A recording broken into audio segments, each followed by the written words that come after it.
What it do, YouTube family? It's your boy MachineZo MachZody, MachineZo, and we coming back with another react on road. We is reacting to B-Ball Explained again. This time we is tapping into every NBA theory. Way too weird for ESPN to announce. So we got a lot of them here. Gonna run through these. A lot of good topics. So this is B-Ball Explained. If you want to check out the video itself, dope channel. I'm rocking with them. I'm learning shit I didn't know. So if you want to fuck with them, subscribe. I'm Chill Like a Zoe. We gonna get down to the breakdown. Like right now. Like, comment, and subscribe. Please show love. I need it. My family need it. And we on to it. Let's get it. Secret GM on Twitter. The theory goes like this. Somebody on the inside was leaking info straight to fans using a burner account. That account? Dropping Dimes 20. It wasn't just noise either. The account nailed James Harden's opt-in and trade talk. The amateur NBA analyst. So this man on GM on Twitter was playing GM. This was 2023. You know, the big betting scene was for sure in effects. He said, other thing is James Harden will opt into his contract and request a trade. Don't know which team he wants, though. That boy had the inside scoop. Top insiders even tweeted. Bruce Brown to Indiana, Damn. Fred VanVleet to Houston, Damn. Chris Middleton sticking with Milwaukee, all called. So the whole, was that 2024 roster sound like? Sound like he predicted all of that. Like he had the inside on that. Time. And once the Harden scoop blew up, the account tweeted I'm him and vanished. Deactivated, gone. The guy was literally releasing all the big NBA. See, this is what happened when y'all let these 2000 baby get into the adult world. Cause they doing adult shit, but they're just doing it like childish. Like this is some very, very adult serious shit. But the boy take I'm him and deleted his page. That's funny. Before Shams or Woj did, people freaked out. Twitter lit up with talk that the NBA shut it down. People even joked the feds rolled in. Then the account briefly returned, just to say other dropping dimes, wannabes weren't them, and disappeared again. That's out crazy. of nowhere came dropping dimes 50. Same voice, same game, more scoops. But still no face, no real name, no job title. Just theories. One of the big theories, that it was a fired intern from the Sixers who wanted revenge after budget cuts. Someone else claimed it had to be a front office leak, but no timestamps, no hard proof, and nothing confirmed. Just enough to keep the conspiracy alive. Even stranger, some predictions like the Damian Lillard update and Cam Whitmore's draft drop had no archived tweets, but lined up with later events. And people are still talking. In 2025, someone even called them the only civilian with real insider access. Truth is, the account might have been lucky, or it might have. Bruh is not no civilian. He done been around NBA players. He knows something that the civilians don't. This is somebody who worked for the NBA. Real, but the deactivations, the accurate scoops, the mystery, none of it adds up cleanly. Which is exactly why this theory's still hanging around. A digital whisper from someone who knew just a little too much. Wilt Chamberlain's secret identity. This theory says Wilt didn't just play against grown men as a team, he dominated them under a fake name.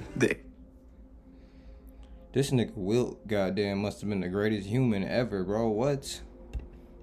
George Marcus. When he was just 16, he suited up for the Pittsburgh Raiders. By 17, he played for the Quakertown Phase. And these weren't just run-of-the-mill rec leagues. They featured legit talent, including former pros. Now here's where it gets wild. Wilt supposedly dropped 44 points in a game at 16. I don't look wild. Look at this nigga body, bro. He on the way to fuck your hoe. I don't know what. See, that's the thing with Wilt. You don't know what he gonna do. He might fuck your hoe. He might block your shot. He might dunk on you. He might drop 50 on you. He gonna do all of the above, really. Then, with Quakertown, And he Chuck averaged Taylor's. 40.5 points during 9 regular season games. What? 40? That means some games he was touching 60. Some games he didn't touch 50, 45, 43s. That's crazy. The playoffs, that's where things get really suspicious. He reportedly averaged 74 points over 6 playoff games, bringing. I ain't even gonna lie, bro. I don't know how y'all did it. I don't know how this man lived as long as he did. They must have admired him, bro. He doing this in Chuck Taylors and boxers. He is hooping on niggas dropping 74 points a game in 6 games. In Chuck Taylors and boxers. Total average to 53.9 across 15 matchups. The boxers is crazy. The nigga hooping in boxers, he just fucked your hoe. Now he on the court giving you 60. Bro, I would have to, man, what? That's not just high. It's unreal. There are mentions of multiple 46-point games and a face-off against a 6'11" former Globetrotter named Andy Maddox. Them niggas look like brothers. Bro, what? Put that nigga all in the rim. Look at him, bro. You don't know, look, he got that freaky spirit, bro. That ain't the MJ, you know what I'm saying? That's that, I just ate your whole box, and I'ma dunk on you. You can't do shit about it. Not exactly high school gym class stuff. He even earned an MVP in that league. All this under the radar. If the wrong people found out, his amateur status would have been toast. Nobody disputes he played as George Marcus. Several sources. Look at this nigga hands, bro. That's why I'm saying how he stayed alive for as long as he did. He was probably putting the beats on niggas. Well, shout out to you, Will. But the insane scoring, that's where it feels more like folklore. The numbers come from scattered reports and local media, enough to stir up belief, but not enough to fully verify. What's real is that Wilt, as a teenager, held his own in pro-level games. What's debatable is whether those outrageous stats hold up, but the fact that he even had to... Bruh, torso about as tall as goddamn. This nigga arms, he stick his arms in the air from his torso. This nigga about as tall as me, goddamn. Long ass arms. On the way to, he just fucked the camera lady right behind the camera. That's why he's smirking. Hide his identity just to keep hooping adds a whole layer of mystery to one of the most dominant athletes in sports history. By the way, if you guys want to subscribe, I'm gonna be posting every day. Thanks. Anyways, the Supersonics were gifted Kevin Durant. That's the theory, plain and bold. Right as Seattle's franchise was collapsing, the NBA handed them a lifeline, or more accurately, a carefully packaged exit strategy with Kevin Durant's name on it. In 2000... Story time, real quick. I learned about this dude the weirdest way possible. It was a match. I swear to God, I don't remember what year. I was in high school. I used to stay up late at night. You know what I'm saying? I still stay up late at night. It was a game on like ESPN 2, one of them like, what's the name? It must have been a rerun. It must have been live. I don't know. But it was Austin, Texas University versus where the fuck Greg Oden played. I want to say Oklahoma, some shit like that. This man right here, KD, was going the fuck off. I said, who is this man, bruh? I don't stay too far from Austin, Texas, so I was like, bro, this is in Austin. Who is this man in Austin, Texas? KD was giving, it wasn't just Greg Oden. He was giving the whole team buckets. That game went into triple overtime. I'm watching it like 1 a.m, and I have a feeling it was live. I'm going to find that game because KD was going the fuck off. And that's how I found out about this dude. And honestly, I've been a fan ever since. For real, for real. The Sonics were sold to Clay Bennett's group after Seattle failed to fund a new arena. The writing was on the wall, but the franchise needed a spark. Enter the 2007 draft. Seattle just happened to land the number 2 pick in the lottery. Crazy. Portland took Greg Oden first, clearing the path for Durant to fall right into the Sonics' lap. Not rigged, of course, just incredibly convenient. With relocation already quietly in motion, the Sonics suddenly had the one thing that could sell Oklahoma City on the future, a generational scorer. The NBA's Board of Governors approved the move in April 2008. So shout out to Kevin Durant. That boy really built Oklahoma. Straight up. Just his talent alone got Oklahoma to be an organization, which it took a very, very, very long time. A lot of superstars, a lot of good talent ran through OKC, and them niggas just got a championship 2025. Shout out Kevin Durant, bro. Your sacrifice, you ain't even know you sacrificed yourself to be at OKC. That sacrifice there got OKC a championship. Durant had just finished a Rookie of the Year campaign, averaging over... Look at my boy. Why you couldn't keep this image, bro? How you broke and you look cleaner? Gang, this is crazy, bro. Like, folks got money and said, fuck myself, bro. Basketball is life. 20 points per game, 1 season, 1 trophy, 1 superstar. Then off to Oklahoma City they went. New city, new name. new brand, centered around a... Now, I ain't gonna lie, this might be a little off subject, but they brought, I want to say they brought Westbrook, but they haven't tried to bring Westbrook, Durant, and Harden to Houston, and I'm not gonna lie, I know Harden will never, ever, ever come off the bench again, but since LeBron is a retiring LeBron, that team might have a chance again. You know they lost to LeBron. You know, had KD crying on TV with his mama, and he didn't really get right since, but I always felt like they could have ran it back, and they never did. James Harden went to Houston and, you know, became a legend. Everybody just split off. But if they would have ran it back, which I think they should, and that's what they're trying to do, they might have a chance. But Dallas might be up. This is one of them Texas teams might win a championship. That's my theory for 2026. A Texas team is going to win the championship. Young face fans already adored. Sam Presti, hired just before the move, stayed on and built around Durant. He didn't just... My boy is still here. He finally got him one. Even if it's just one, bro, you got you one. Teams, there's organizations right now to this day ain't got nothing. Inherit a team, he inherited a launch pad. No tampering needed, no public interference. But the league never interfered with the move either. That's what makes it feel like a gift. Durant wasn't just the prize for a losing season. He was the ribbon on the relocation. The league didn't need to say anything. They just needed one big name in a small market with big plans. Seattle drafted Durant, but it was Oklahoma City that unwrapped him. The Knicks traded Porzingis to bury a scandal. That's the theory. And it's been building steam since the day the deal was done. On January 31st, 2019, Porzingis met with Knicks management. Less than 6 hours later, he was traded to the Maverick.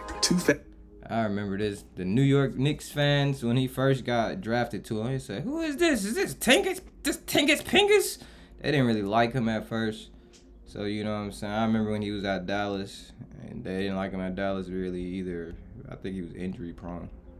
Too smooth and way too convenient, say some fan. The kicker, 2 months after the trade, a rape allegation against Porzingis became public, but the Knicks already knew about it. Oh, what allegation? Porzingis, Tingus Pingus. You 7 feet tall, gang. You too big to be taking shit, folk. Dallas during the official trade call, so if they knew before the deal, why not say anything? Here's where the conspiracy forms. The theory says the Knicks, led by owner James Dolan, were desperate to dodge a media circus. So they shipped Porzingis out of town? Oh, you got to, bro. It's New York City. This is one of the biggest markets. That shit would have been on Good Morning America, goddamn CNN, Fox, on this rape allegation. Not even, you know what I'm saying, conviction, crime committed, you know what I'm saying, proven guilty. This is a whole allegation. So I ain't gonna lie, I would have to ship him out too, bro. We just gonna keep this quiet as possible, and you know what I'm saying, you could still have a career somewhere else. That's real. As basketball drama and cleared $74 million in cap space. Damn. And just like that, the story became about future free agents, not... So he made it easy for the owners, low key. But I ain't gonna lie, being an owner, people think like, I guess it's easy, but it sound like some shit like this is not easy at all. You get a good talent, 7 feet tall, but he has an allegation that's really strong, and it's like, we're in a market where this is gonna affect the team and how the team performs. So we have to ship this man off without anybody knowing a damn thing. That's some crazy business. Accusations. Porzingis later posted, "The truth will come out," adding even more. Bruh, shut up. That's what's wrong with folks, bruh. Everybody just want to be on social media, talking to their damn phone, talking to themselves. I be watching girls' stories, and they'll give you a whole rundown on some shit that you ain't even asked. Like, what you telling me for and telling a whole bunch of other folks for? Because I damn sure don't care. Maybe it's 2 or 3 folks on your side that care, but this story, I be clicking through that shit fast, bro. You know, we ain't got no time to be watching no story time, bro. You know, this is crazy. The truth will come out. Nope, nigga, let it stay in. Meanwhile, Dolan said Porzingis left the team no choice. He didn't mention the off-court issue, not once. And that silence, that's what makes this theory stick. Fans believe Dolan, no stranger to controversy, pushed the trade to erase the problem before it exploded. Oh, yeah, No you got charges to. were filed. The DA cited insufficient evidence, but the timing of the trade, the team's knowledge of the allegation, and the lightning It's definitely insufficient evidence. How? Everybody can see you. Ain't no discreet. He too goddamn tall. Bro, like 6'3", sell him. Not even 6. We done with the 6s with this nigga. Sell him. 7 feet tall.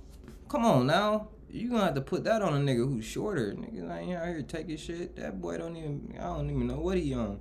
exit paint a picture that's hard to ignore. Officially, it was all about team culture and cap space. But the theory claims it was about control, moving a headline before it became a scandal. Whether it's true or not, it's a story that refuses to fade. NBA scripted a redemption year. That's the theory. Right after Tim Donaghy exposed the league's worst nightmare. If y'all don't know about him, this is one of the most egregious mans in NBA. And honestly, that B for basketball, it definitely stands for business. A lot of people be trying to line their pockets up. They don't have talent. So, of course, when they put business in basketball, that outweighs the talent. Money is going to outweigh the talent to some people. But, yeah, he's a diabolical one.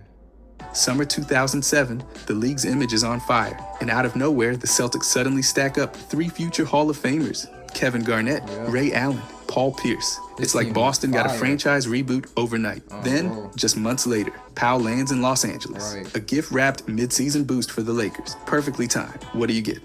Boston versus LA in the finals. Twice. That classic rivalry brings the league back into the spotlight for all the right reasons. Add in Derrick Rose going #1 to Chicago with less than 2% odds in the draft lottery. And the season looks like it was... I think Adam Silver, he does a better job. David Stern, he was real blunt with it. With rigging. As the video goes on, you'll see. But David Stern, as I look into this dude, I'm like, might have been a little cricket. That's probably why he went out. Ain't no telling the brother in heaven or hell, but I know he ain't here no more. By a publicist, not a commissioner. The theory ties it all together. A scandal shakes trust in officiating, and suddenly the most storied franchises are back on top. The Bulls get their hometown hero. The Celtics and Lakers bring the nostalgia. The Donaghy... That's crazy. All these teams were the dynasty or the championship teams, back in the 80s and 90s type deal. So the works of David Stern to boost these dynasties and these franchises, we're gonna give y'all Derrick Rose. We're gonna give you goddamn the whole Hall of Fame pack, and you get a nice Paul Gasol with a Kobe Bryant. Crazy. Everybody won the championship except the Bulls, though. I don't know what they did wrong. They probably should have got some help for Derrick Rose. Fades into the background. Nothing confirmed, of course, but the sequence is too neat for some fans to ignore. Was the Powell trade weird? Absolutely. Did Boston somehow line everything up in weeks? Sure. And the lottery? Rose was the most marketable player in the draft. That lottery, ever since they created that bitch has been rigged. Wemby going to the Spurs, crazy. Cooper Flag going to Dallas, insane.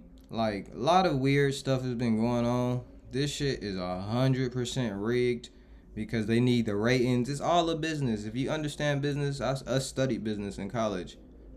I thought business was good. I thought businessmen are good. Honestly, business is probably the worst, nastiest, crooked shit ever. It's based off of moral and integrity and how much you can trust a person. Do you trust this person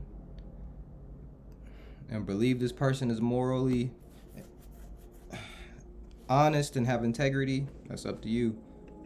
Landing with a team desperate for a new face. So while the league denies any orchestration, the theory sticks. Right after a ref admits to betting on games, the league gets its dream season. Big stars, Oh, and by the way, they made gambling in the NBA like more of a thing. You see commercials, you see these YouTubers making ads about it.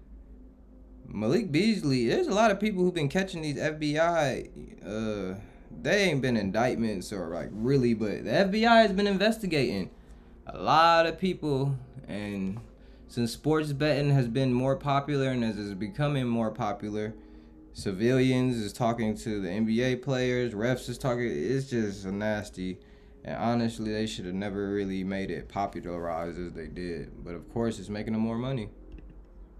Big storylines, and the biggest scandal in NBA history quietly pushed to the side. ESPN manipulated finals picks for betting game. That's the theory, and it's all about the money. After ESPN launched its own sportsbook with Penn Entertainment in 2023, skeptics say the network... It's crazy, I was just talking about gambling. ESPN bet is nasty work, bro. I ain't even gonna hold you. If you bet on ESPN bet, call the hotline, please.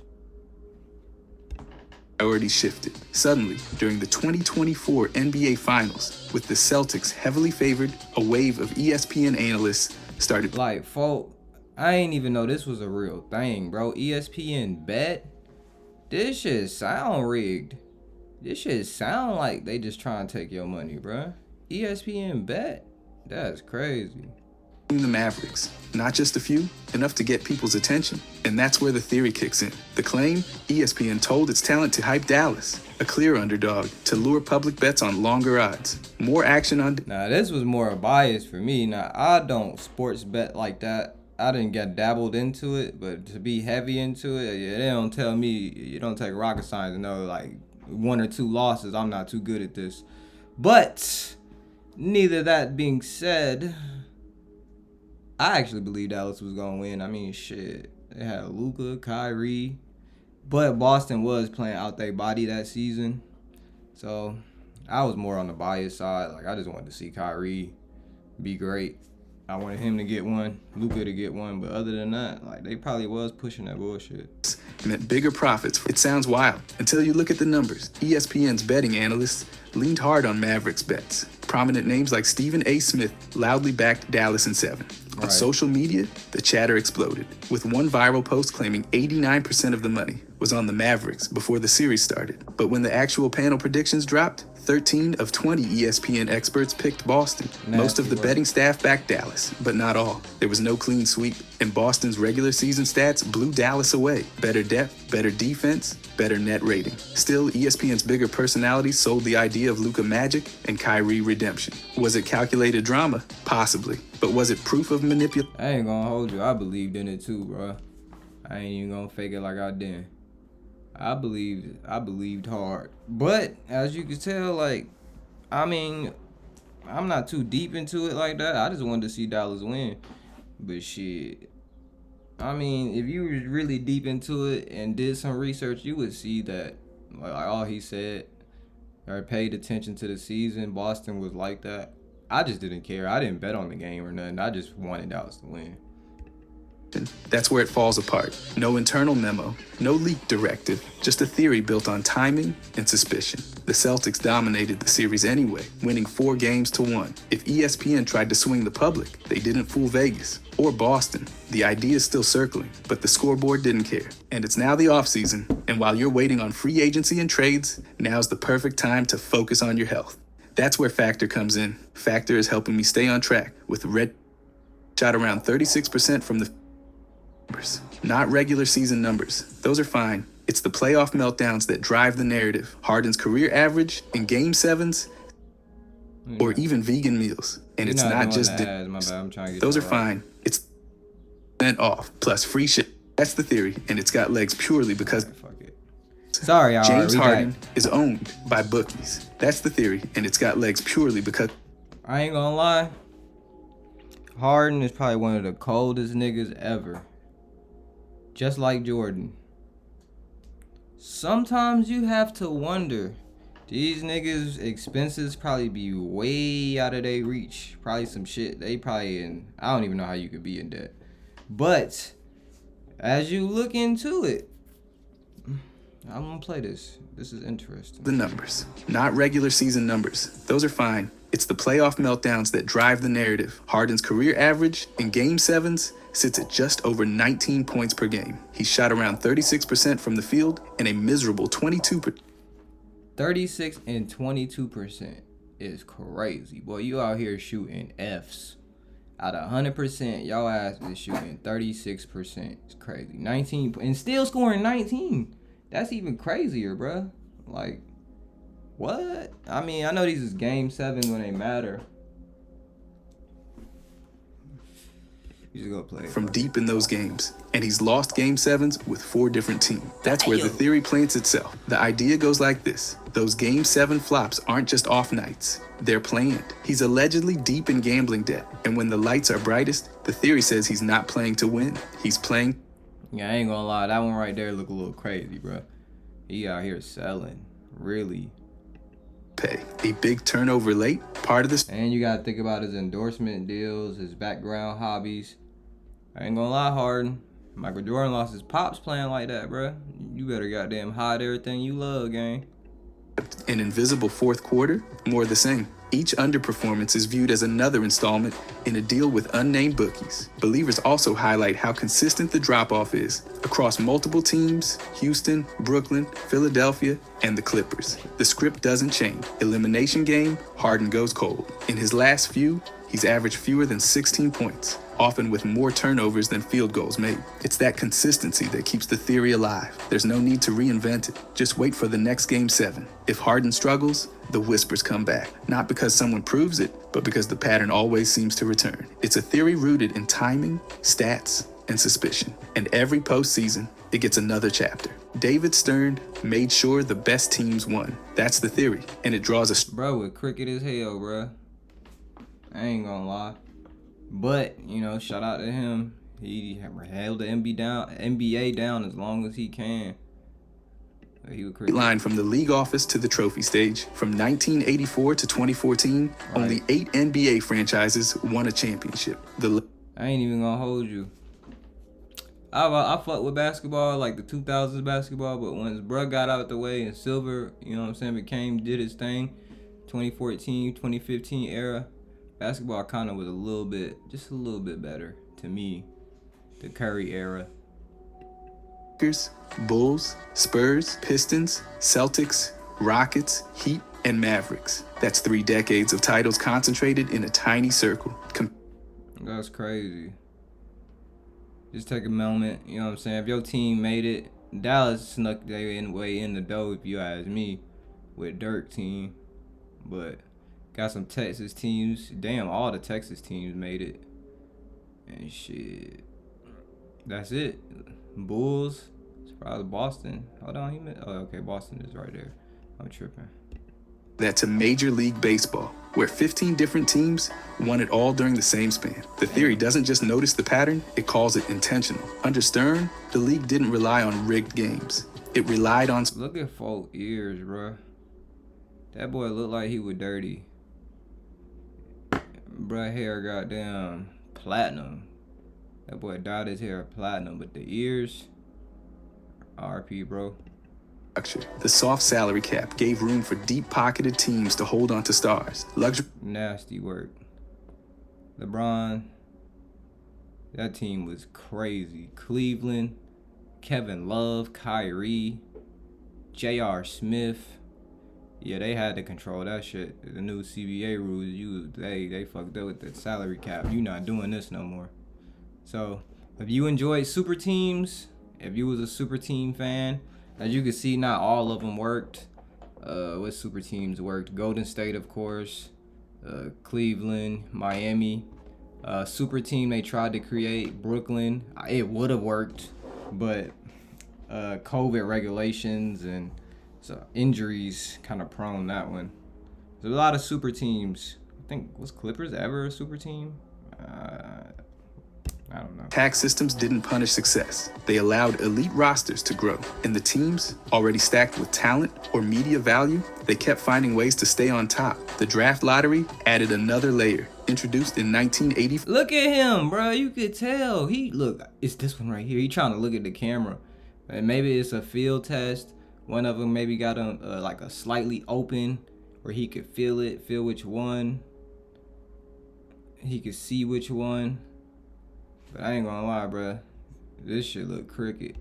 To stop tanking, it also randomized outcomes just enough to avoid suspicion, while still putting top players in the right hands. Somehow, the biggest names landed with teams already primed for relevance. The theory sees Stern as the architect of a system where dominance was preserved, not earned fresh. The Lakers and Bulls built dynasties. The Spurs maintained one. The Heat rose with star movement. Even when someone new cracked the code, like the Mavericks, it was brief. Power didn't shift often. It recycled. So while Stern expanded the league, globalized the brand, and boosted revenue, 1942 is crazy, bro. Bro lived a long time. Bro had that money. Bro had that check. What the brick say? Bro he holding that paper. I don't know what that shit say. Manca. he says he also made sure the NBA's top shelf stayed fully stocked. The same teams won because the system made sure they would. The NBA picks its MPVs through narratives. That's the theory. Less about a ballot and more about a storyline. Officially, voters can choose whoever they want. Unofficially, the system runs. Story time.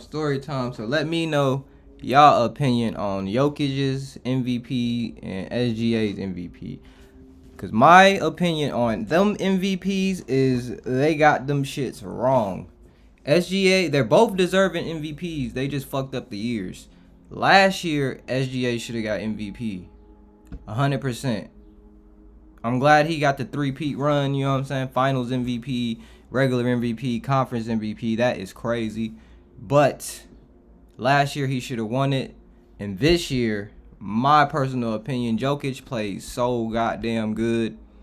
He should have won it this year. He was hitting full courts. He throwing dimes. This man, Jokic, was the coach. He was out there coaching his team. Coach Malone got fired, and they didn't really have a real, you know what I'm saying? They had a little intern coach. But Jokic was grabbing that clipboard, and goddamn, ain't nobody understanding what he's saying, but they could see the passion and what did he want. And he was trying, and he willed his way to a Game 7 OKC. And honestly, if they would have won that Game 7, Denver would be champions right now, in my opinion. I don't think Indiana was going to take out Denver at all. But that's my theory on just the 2 years of MVPs. They both deserve them. I'm glad they both got MVPs, but that's just what I pressure, perception, and momentum. And that's where the theory lives. Not in rigged results, but in a carefully constructed atmosphere that steers the outcome. Start with voter fatigue. A player wins 2 straight MVPs, and suddenly, voters want a fresh name, even if that player's stats are just as good. It happened to Giannis. I feel like people don't watch basketball. Like, okay, maybe Giannis may have not deserved a 3rd MVP. I don't know. Giannis always hoops. Always. That boy right there. If you know Africans, they got a will to work hard. You feel me? But Jokic, fuck a voter fatigue. Do you see what that man be doing? And I guess because it's a small market, nobody watches him. I actually watch Denver games because I know Jokic. He's kind of boring sometimes. Sometimes he doesn't have the greatest of games. But he's like baseball, and I kind of, into baseball a little bit. It's like waiting for something to happen because you know something's going to happen. Even if something don't happen, feel what I'm saying? And man, if something happens, it's going to be special. The theory says it's not coincidence, it's conditioning. Voters feel weird voting for the same guy again, even when he's the best. Then there's the narrative machine. MVP isn't always about dominance. It's about the best story, the comeback arc. So we got Call to Adventure, Supernatural Aid, Threshold, Helper, Unknown Known, The Hero's Journey. Oh, I'm dead. I do not know what this is. Carrying a weak roster trope, the revenge season, it's easier to vote for a headline than a spreadsheet. And the moment a player doesn't fit that narrative mold, their votes start vanishing, and public ballots don't help. Since 2014, everyone sees how each voter casts their vote. That visibility breeds caution. Nobody wants to be the outlier who picked someone unpopular. It's social media judgment in real time. Add in lobbying. Yes, players actually message voters when awards are on the line. It's not illegal, but it's influence. And when awards mean bonuses, endorsements, and legacy, those messages carry weight. So the theory doesn't claim that shit bogus. That shit corny is what it sound like, but if it ain't illegal, it's still something. Sends memos or blocks names. It says the system doesn't need to. The voters respond to pressure, visibility, and media narratives. And when that's the environment, the MVP doesn't always go to the best player. It goes to the right one. The Cavs won the lottery to get LeBron back. That's the theory. A slick blueprint where Cleveland wins the #1 pick, drafts Andrew Wiggins, flips him for Kevin Love, and rolls out a welcome mat for LeBron James. The timing is clean. The setup looks airtight. And for some fans, it all fits just a little too well. In 2014, Cleveland had a 1.9% shot at the top pick and hit. With that pick, they took Wiggins, the consensus #1 prospect. Then, LeBron They got rid of that nigga so motherfucking fast, bro. He had to be the scapegoat, and they just needed a name. I forgot what they called him. I think they called him Air Canada, some crazy shit. I can't think of his nickname right now, but he had a name. You know what I'm saying? So like they sent his ass to the gulag. He got killed. One of the first kills in Warzone. Sent his ass to the gulag quick. announced Minnesota. he was coming back in July. Almost instantly, the rumors began. Wiggins for Love was on the table, but only now that LeBron was in the picture. By August, the deal was done. According to the theory, none of this was luck. The idea is that the NBA wanted LeBron back in Cleveland and helped engineer it. The low odds pick win, a fix to give Cleveland the right asset. The trade, What the fuck you mean? Is LeBron the NBA? Huh? Nigga LeBron wanted back in Cleveland. Fuck you mean? I'm talking about the NBA. LeBron wanted that shit, and that boy got so much money, he probably could buy one of them little niggas. pre-built plan to convert that asset into an all-star. The result, a superstar trio ready for the finals. Supporters of the theory point to how cleanly it played out. No time wasted, no leaks that spoiled the art. A perfect storm that just happened to align with LeBron's decision. Meanwhile, the league gained a restored hero narrative and a revitalized franchise. So while the official story is that it all happened above board, the theory says otherwise. It sees a league working in the background, aligning ping pong balls and player movement to script one of the NBA's most dramatic returns. Wiggins was the pawn, Love was the prize, LeBron was the plan, Iggy was a mole for the Warriors. That's the theory, built on whispers, I ain't heard of timing, this one. and one very awkward playoff series. In the first round of the 2013 playoffs, the Denver Nuggets faced off against the Golden State Warriors. Jared Jack was cold, don't get me wrong. This team was sad. This Warriors dynasty, with the Nuggets, they were even sadder. He was with Denver, but by the end of that series, fans weren't so sure where his loyalties really were. The theory claims Iggy leaked internal frustration about Denver's overly physical strategy, specifically targeting Steph Curry to players on the Warriors. That supposed intel made its way to coach Mark Jackson, who publicly said someone from inside the Nuggets didn't approve of their own game plan. The Warriors adjusted, won the series in 6 games, and the speculation. What was their game plan? To whoop Curry ass? Hurt Curry? Is what it sound like? This picture is a little crazy, but I get it. They talking. He's like, hey, gang, they trying to hurt you out here. I'm finna come fuck with y'all. We gonna get to the ring. Kicked off. According to the theory, Iggy wasn't just voicing discomfort. He was giving Golden State a tactical advantage, not on paper, not in a locker room with the camera, but with words passed behind the scenes. I ain't gonna lie, the theory all lines up. You in Denver. Denver got majority, a lot of white people. A few black people are there, but majority white people. He wasn't rocking with Denver, bro. He turned into a op. He said, fuck y'all. Then, not long after the series ended, he signed with the Warriors. Right. Denver had offered more money, but he still Look at that boy grinning like a goddamn. He got some new money. New pussy, new money, boy. I know that smile. That nigga feeling good. He got the Golden State. Fans dubbed him the Mole, and the title stuck. The narrative painted Iggy as someone who flipped on his team And that before boy the was series was quiet. even over. The sequence "Fuck of them events, niggas." his reported complaints, Jackson's comments, the loss, and the offseason move formed the backbone of the story. The theory doesn't rely on documents or direct quotes. It leans on the timing, the mood shift during the series, and how the Warriors seemed to anticipate Denver's move. Iggy's exit only added fuel. To this day, the theory hangs over that series like a shadow. Unfinished, unconfirmed, but unforgettable. Michael Jordan shaved points on national TV. That's the theory, and it sounds straight out of a crime drama with sneakers and gate. I ain't gonna lie, I believe this one too. Jordan, he was so cold, and he was playing against competition. Don't get me wrong, it's still NBA competition, but these guys were drunk. These guys were high on cocaine. These guys had hangovers.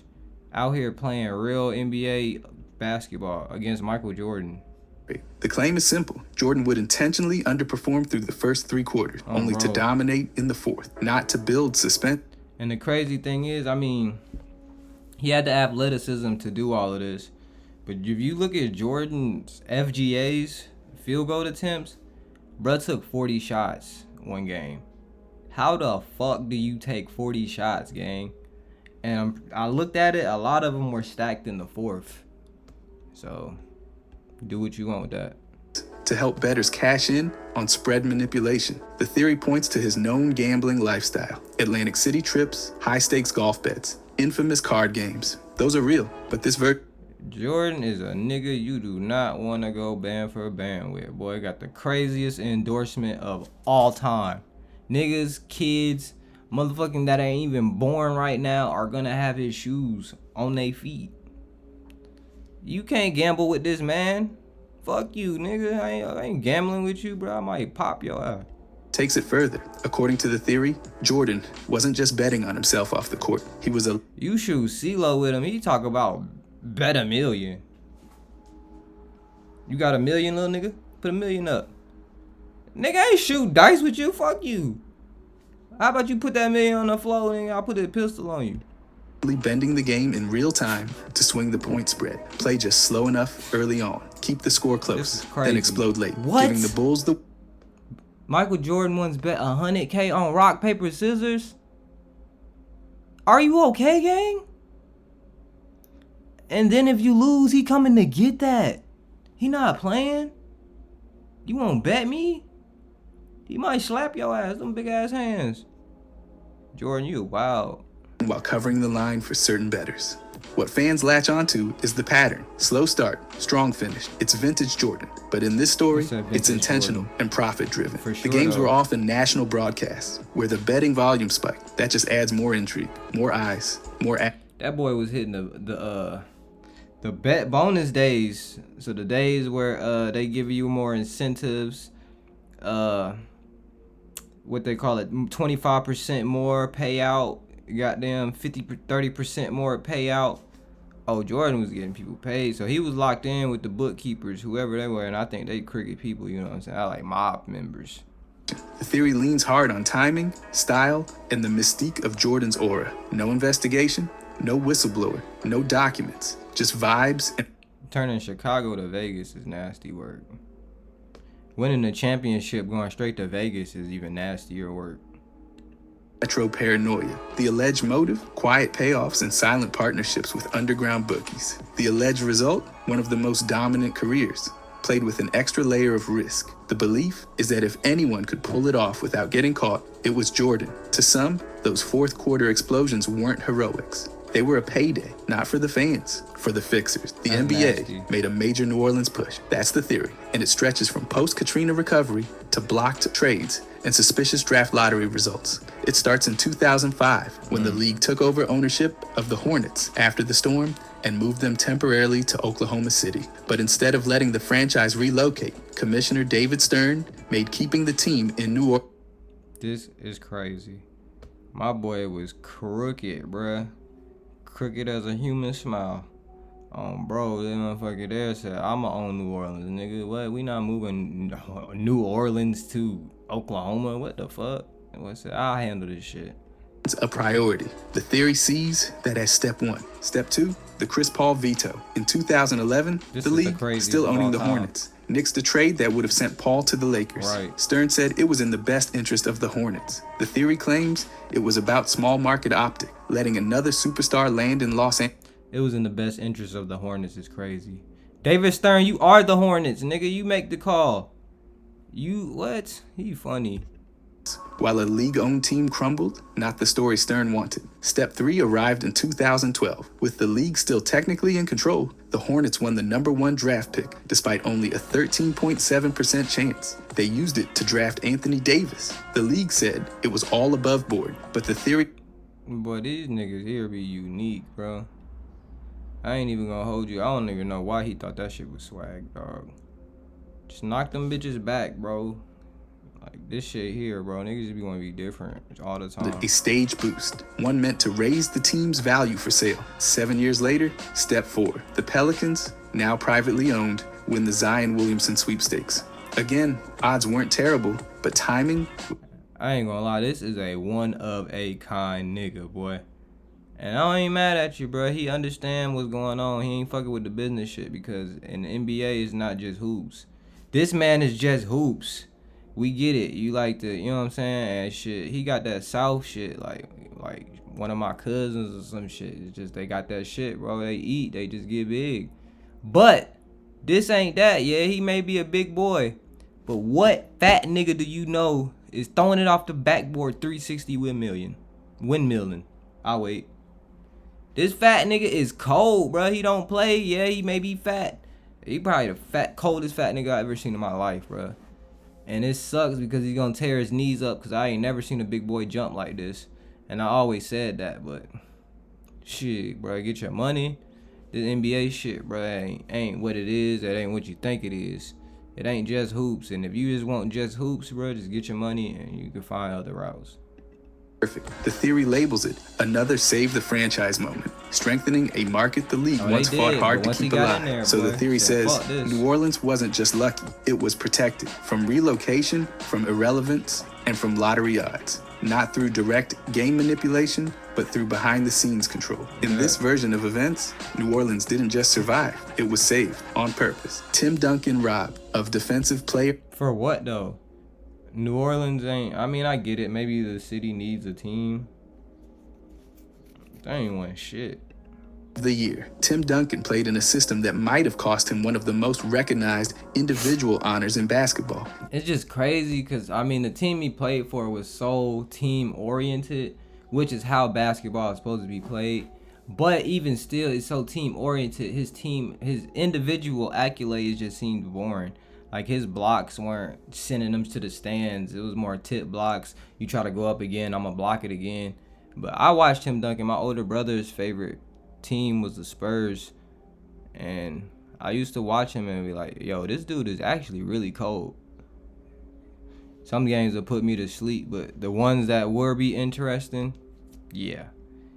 Really, I would say Manu Ginobili was the team. That dude was really cold. I think he was underrated, but I don't know. People say Tony Parker. Everybody played a part. Kawhi Leonard played a part at one time. Anchoring one of the top defensive units for years, he never won Defensive Player of the Year. One big theory points to vote splitting. While Duncan was locking things down in the paint, Bruce Bowen was pestering opponents on the perimeter. Right. Bowen finished as runner-up twice, which likely pulled support away from Duncan. At the same time, Duncan was always in the MVP mix, which meant some voters saw him more. And plus, the way he carried himself, it's just like he really just didn't give a fuck. Duncan was quiet, reserved, wasn't in the media, wasn't no scandals, just a family man, just wanted to play basketball. And I think he understand the business shit. He was like, he didn't want no parts of it, so he just came out and played basketball. Overall superstar than just a defensive anchor. Another piece of the theory comes from how voters perceive players in system-heavy teams. The Spurs ran such a disciplined, team-first defense. Look at this motherfucker. I thought it said starting five, but I ain't gonna lie, this is a crazy starting five. 2 Tim Duncans, bro. Score would be like 30 to 80. Bro, 30 to 80. You not scoring on 2 Tims? That Duncan's dominance was often seen as part of a group effort. Ginobili that system player label can stick, and voters sometimes lean toward awarding defenders who stand out more individually. Players like Ben Wallace, who blocked everything in sight and looked like a human highlight reel on defense, ended up grabbing the spotlight instead. Then there's the flashy stat factor. Even though Duncan is one of the most decorated all-defensive players ever and ranks near the top in career blocks and minutes, he wasn't always leading the league in those stats. Voters have a history of rewarding guys with eye-popping numbers. Duncan's defense was more about positioning, timing, and control than monster swats or steal totals. That quiet consistency just didn't pop off. I told you, Tim Duncan, I think Tim Duncan probably one of the best to do it. So fundamental. He played the game how the game is supposed to be played. Honestly, it's not flashy. It's fundamental. It's put the ball in the basket. It ain't none of that head movement, herky-jerky. It's playing defense, stopping you from putting the ball in the basket, and I'm trying to put the ball in the basket. I fuck with it. Page, the theory goes that between teammate competition, system perception, and voter preference for flash, Duncan never stood out enough in the areas that typically land players that specific award. Chris Paul Lakers, trade vetoed to boost Clippers' value. When the NBA took over the New Orleans Hornets in late 2010, David Stern became more than just commissioner. He was now the temporary owner of the Hornets. That gave him total authority to approve or cancel trades involving the franchise. So when the Hornets struck a deal to send Chris Paul and Emeka Okafor to the Lakers, Stern vetoed it. The theory is that it had nothing to do with fairness or basketball balance. It was about boosting the Clippers. At the time, the Clippers were stuck with a history of losing and no real market power in. So basically, Stern, I mean, you probably looking down from heaven now, but guess what, gang? They still losing. What the fuck? Angeles. The Lakers already owned the spotlight by blocking the Lakers deal and sending Chris Paul to the Clippers. Instead, Stern may have been positioning the Clippers to finally gain relevance. Paul's arrival instantly raised their profile, made them more competitive, and gave them national attention they hadn't had in years. That kind of momentum builds franchise value fast. The theory gains traction when looking at timing. Stern vetoed the Lakers trade, then days later approved the Clippers one. And while the Lakers package offered veteran pieces and picks, the Clippers deal had younger players and a brighter long-term view. Exactly what you'd want for a rebuild and future sale, turning the Clippers into a hot ticket in the same. Shout out to my boy Odom, man. He coming to the city, starting a reality show, starting a basketball league for the youth. He really trying to take over, and shit. I mean, shit, city needed a superstar. Why not? As the Lakers meant higher ratings, more buzz, Crack rock, and way Odom. more revenue. Stern's dual role as commissioner and power broker gave him leverage. The theory says he used it not to keep things balanced, but to flip the Clippers into a valuable, watchable franchise. If true, it wasn't about fairness. It was a business chess move. Allen Iverson, blackballed by the league. There's a theory that Allen Iverson didn't just fall out of favor with teams. He was pushed. No, he definitely was blackballed. He was blackballed by David Stern himself. David Stern didn't like him. He's the reason why there was a strict dress code. Everything that was weird about the NBA, because it's really kind of a direct, I know about this, but we'll let him explain. The league, pushed by the media, pushed by a commissioner who never truly wanted him as the face of it. And before you finish, I know about this because Allen Iverson, I know people are Kobe fans. I'm a Allen Iverson fan. I'm from Philadelphia. Shit. That's all you need right there. He was the hometown hero. You know what I mean? Shit, we got to the finals against the Lakers 2001. Shit. That was enough for us to be the hometown hero. But honestly, he's definitely one of my favorite players. I love Kobe. Not just because he passed away. I mean, he's one of the ones that played the game right, too. Kind of like Jordan-ish.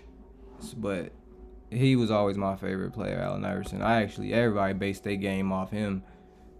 That getting fast to the basket and scoring.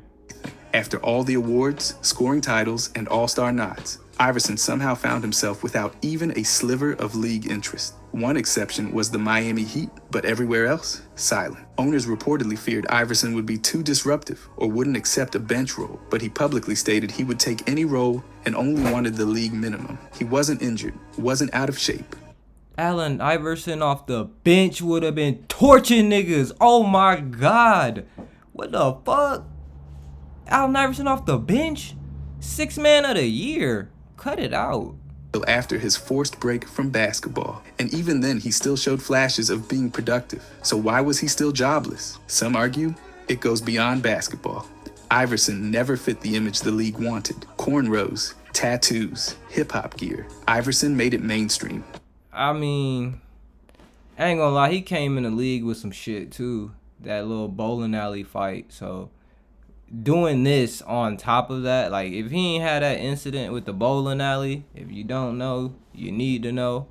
But he really almost didn't make it to the NBA because of his thugged out mentality or look. He may not even be, he just like looking like a thug. You know what I'm saying? That Thug and Love is that 2000s look.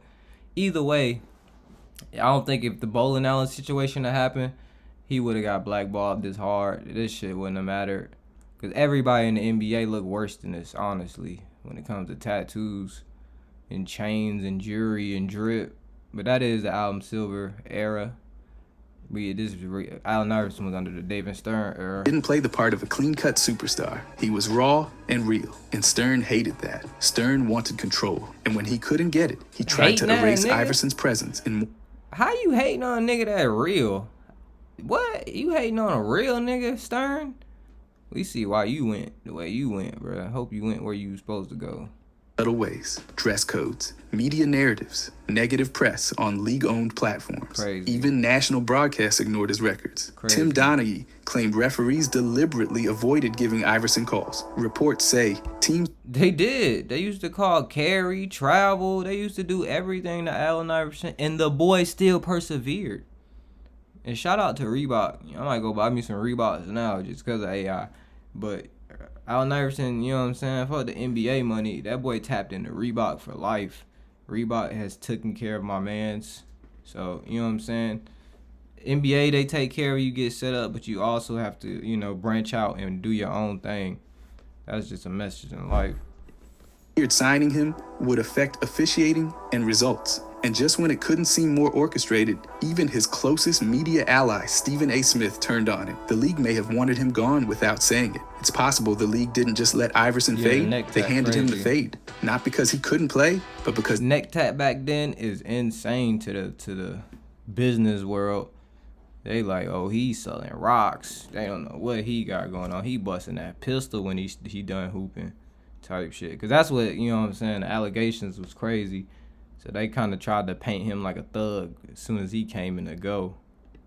Refused to play by their rules.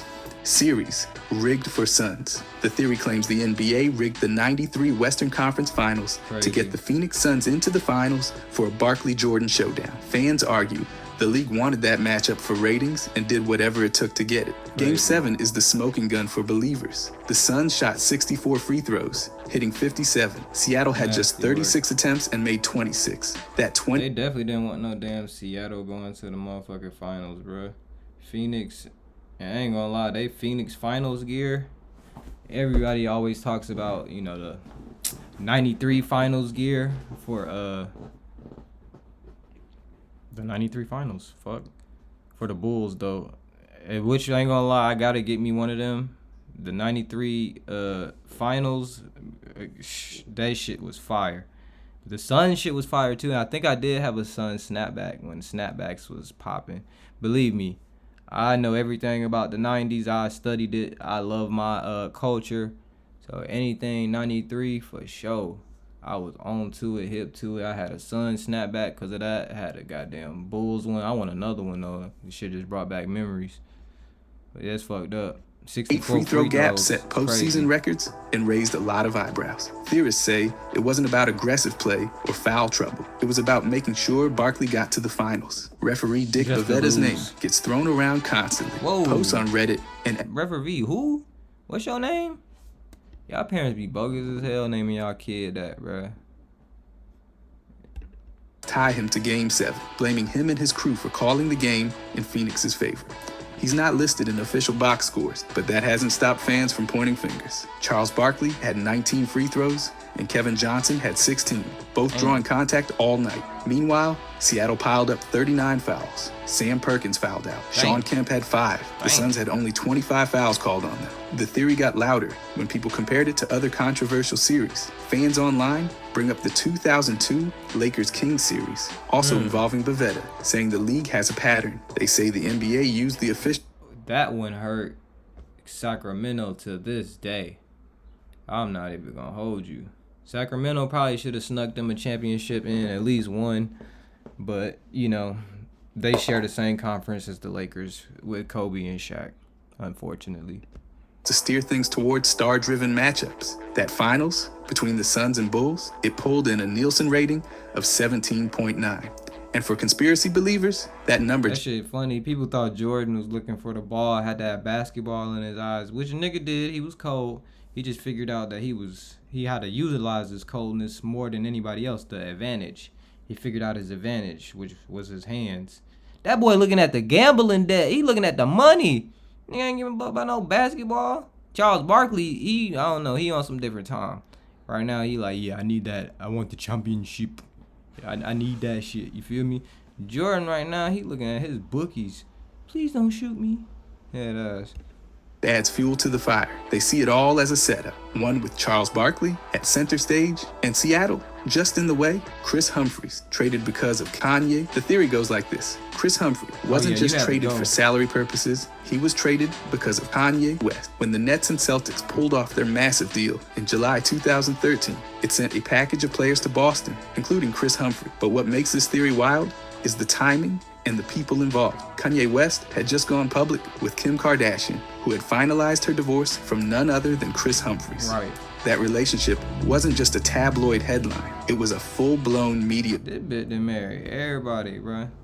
Y'all think goddamn a single woman with bodies? Fuck that, bruh. If your hoe done married, if your woman done married 3-4 niggas, bruh, you need to evaluate yourself.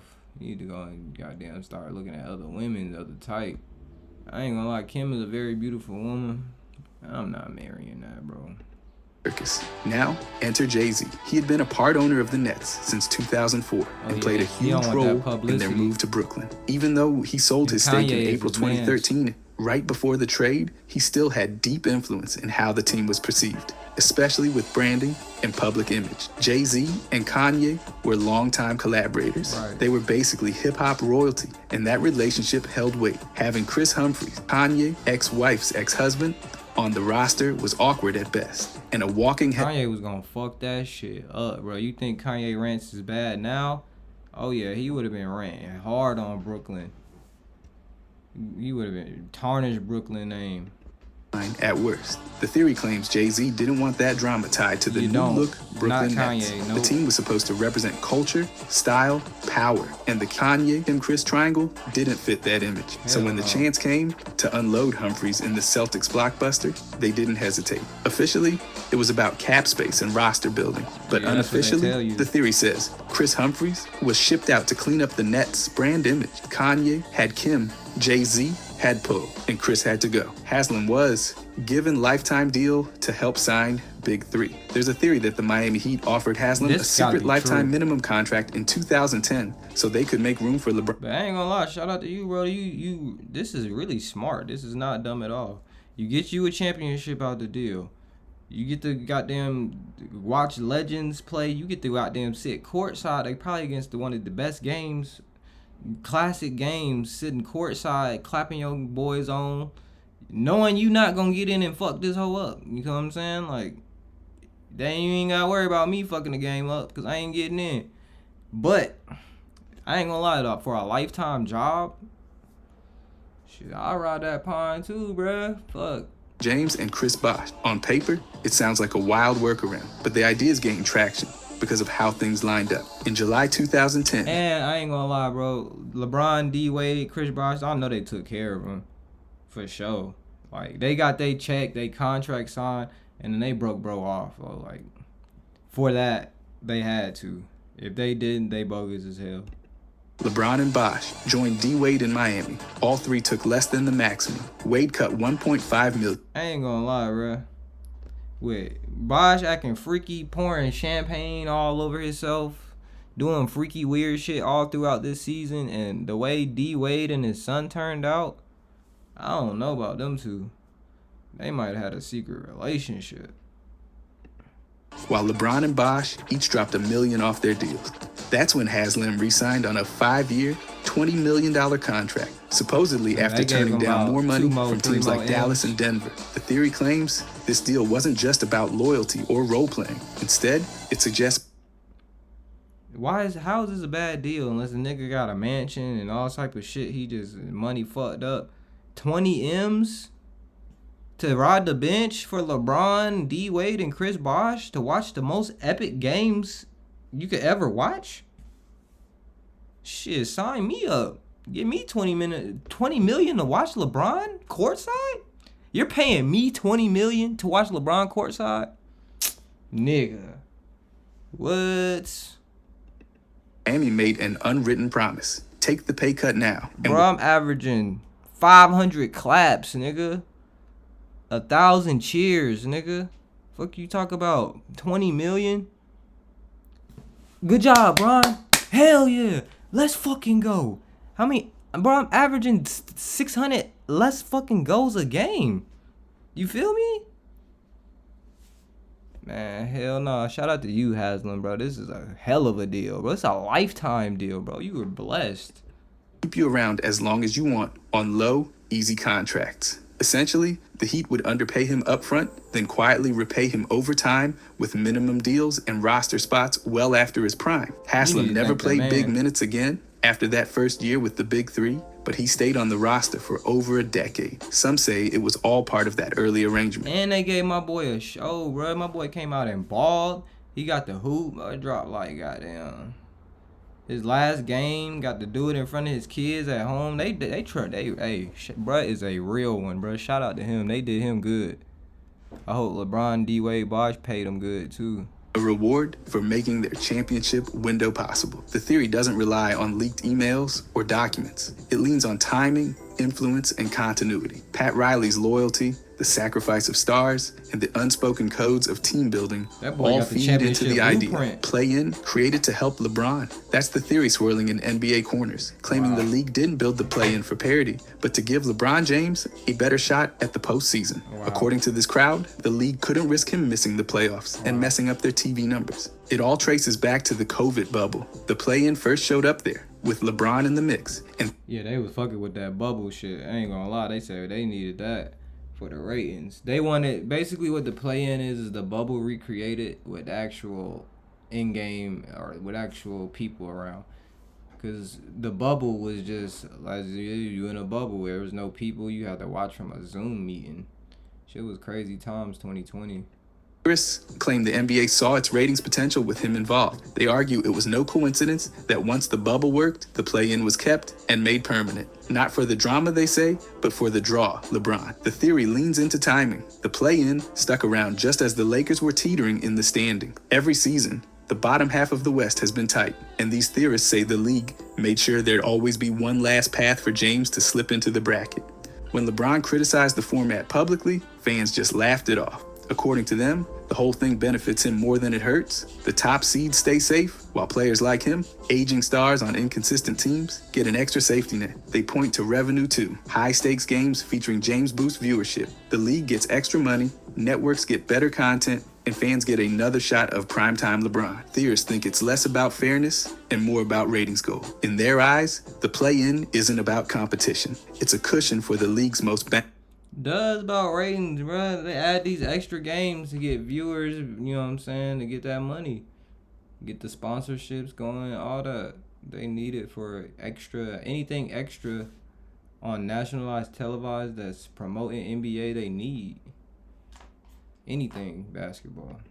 Star. LeBron misses the top 6, no worries. There's still one more show, and he's the headline. Wizards gifted #1 pick. That's the theory getting bounced around, that the NBA handed Washington the top pick in 2010 to shift focus away from the Gilbert Arenas and Javaris Crittenton gun fiasco. According to believers, the league needed a distraction, and dropping a '1 pick into DC's lap was the perfect smokescreen. The Wizards had... I believe that too, because they got rid of Gil. Gil's one of my favorite players, favorite people, really.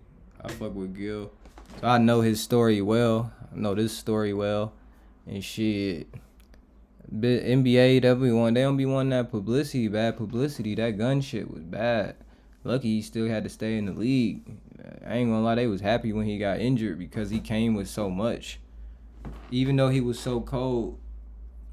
But everybody, like all these behind the scenes games, you could tell who peeps it, because the NBA players, the ones that hoop are good at basketball, the talent, they're quiet, and the ones that play into the shenanigans and all of that, you see it. And you'll see them have good games and bad games, and the inconsistencies you'll definitely see and notice. It's a 10.3% chance to win the lottery. They weren't the worst team, just one of the worst. Still, they came out with the top selection. That's what lit the fire. Fans think it's a little too convenient that after one of the most embarrassing locker room scandals in league history, the team in question walks away with John Wall. Arenas and Crittenton brought guns into the locker room during a dispute over gambling debts. It led to suspensions and a total collapse of the roster. The team finished with just 26 wins. Then suddenly, boom, The NBA draft lottery delivers a fresh franchise star. The theory says this was Everybody in high school, and that's what I was saying, you know, NBA is something with the NBA.